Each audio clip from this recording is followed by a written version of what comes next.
नमस्कार। पॉलिटिक्स में आप सबों का स्वागत है। और आज हम पॉलिटिक्स में बात हम अपने बिहार के उस पॉलिटिशियन की करने जा रहे हैं जो अपने पॉलिटिक्स के सहारे लगातार सत्ता में बने रहे। सरकार किसी की भी रही है, किसी भी पार्टी की रही, मंत्री जरूर रहे हैं, चाहे वो कांग्रेस की सरकार रही हो, चाहे वो राजद की सरकार रही हो, चाहे वो नीतीश की सरकार रही हो, चाहे बीजेपी की सरकार ही क्यों न रही हो। सरकार दर सरकार बदलते चली गई, लेकिन वो व्यक्ति विधायक भी रहे, सांसद भी रहे, मंत्री भी रहे, मुख्यमंत्री भी रहे। अब समझ गए होंगे किनके बारे में हम चर्चा कर रहे हैं। हम बात जीतन राम मांझी की कर रहे हैं। जीतन राम मांझी में कला क्या है, या जीतन राम मांझी की राजनीति में लोच क्या है, समझ क्या है, या फिर जीतन राम मांझी में ऐसी कौन सी बात है कि जगन्नाथ मिश्रा के भी दिल के दुलारे थे, लालू यादव के भी दिल के दुलारे थे, नीतीश कुमार के भी प्यारे थे, अब सम्राट चौधरी के भी प्यारे बने रहे, इसकी जुगत में दिख रहे हैं, लगे हुए हैं भाई। तो यही इनकी सियासत है कि बिहार में आज तक जितना भी मुख्यमंत्री हुआ ना, सबका ही जयकारा किए। स्वाभाविक तौर पर उस जमाने में कोई दलित, महादलित, वो भी मांझी समाज से आने वाला व्यक्ति, पढ़ा लिखा व्यक्ति, वो राजनीतिक जरूरत को वो महसूस करते थे कि दूसरा तो कोई मिलेगा नहीं, हम लोग हैं तो कैसे राजनीति में बने रहें, इसका गुण उनको पता था और उस गुण में माहिर खिलाड़ी है। तो आज सुनिए क्या कह रहे हैं मांझी जी खुला मंच से। सम्राट की जय हो, सम्राट की विजय हो, सम्राट जैसा दूजा कोई नहीं। आज चलते चलते लालू यादव को एक बार याद कर दिया, क्योंकि इनको पता है कि अब बिहार की राजनीति में नीतीश अब पास्ट हो चुके हैं, इसलिए नीतीश का नाम लेने की जरूरत नहीं है। ये अलग बात है कि पहली बार मुख्यमंत्री बने थे तो चले गए थे जगन्नाथ मिश्रा जी से मिलने के लिए, क्योंकि जगन्नाथ मिश्रा जी इनको पहली बार मंत्री बनाए थे और बड़ा दोनों व्यक्ति में जो है सो बड़ा आत्मीय संबंध था। चले गए थे तो तब नीतीश से खटास में एक वजह वो भी रही, लेकिन तब से ये समझदार हो गए हैं कि कहाँ जाना है और कहाँ नहीं जाना है, ये भी मूल्यांकन ये करते हैं। तो जरा इनकी बात को सुनिए, हंसिएगा मत, क्योंकि नीतीश के बारे में भी ऐसी बोला करते थे, और एक दो बार नहीं, हर बार बोला करते थे। तो सम्राट के बारे में बोलती थी, क्या हुआ जरा सुन रही है और बड़ा प्यार से सुनिए।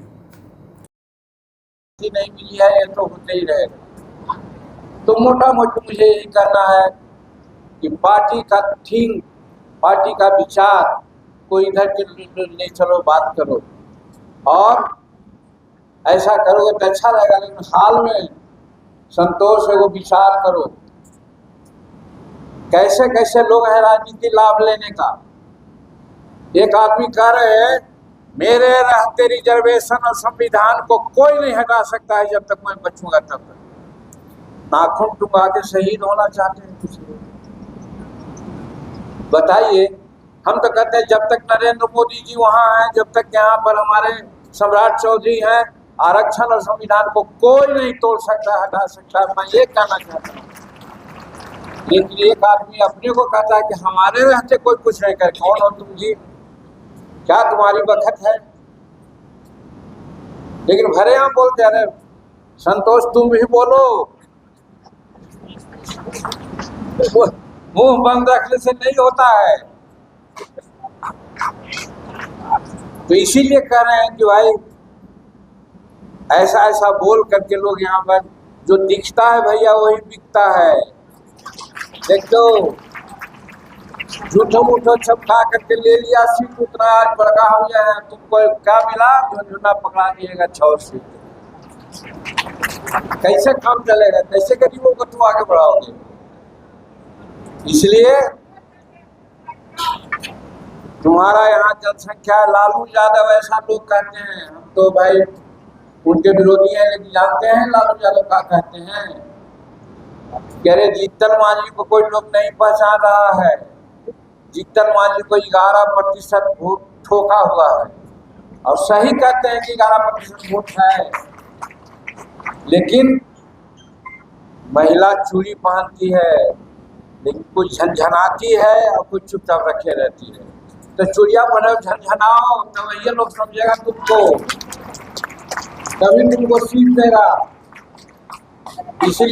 इसीलिए मेरा कहना है कि अपनी बात को रखो, और बात रखने के बाद आगे बढ़ोगे, हमारी पार्टी आगे बढ़ेगी, हम समाज में स्थान बना पाएंगे। और इतना साफ नियत से बहुत कम पार्टी के लोग हैं। और आज एक राजनीति बात का हम नहीं मानेंगे। आज बिहार में बड़ी तीक्ष्ण राजनीति चल रही है। सम्राट चौधरी किसी के आंख के कांटा के रूप में बने हुए हैं। सम्राट चौधरी जब पुलिस की कार्रवाई करते हैं, विकास की कार्रवाई करते हैं, अनवरत प्रयास कर रहे हैं, रात दिन एक कर रहे हैं, लोगों को नहीं बच रहा है।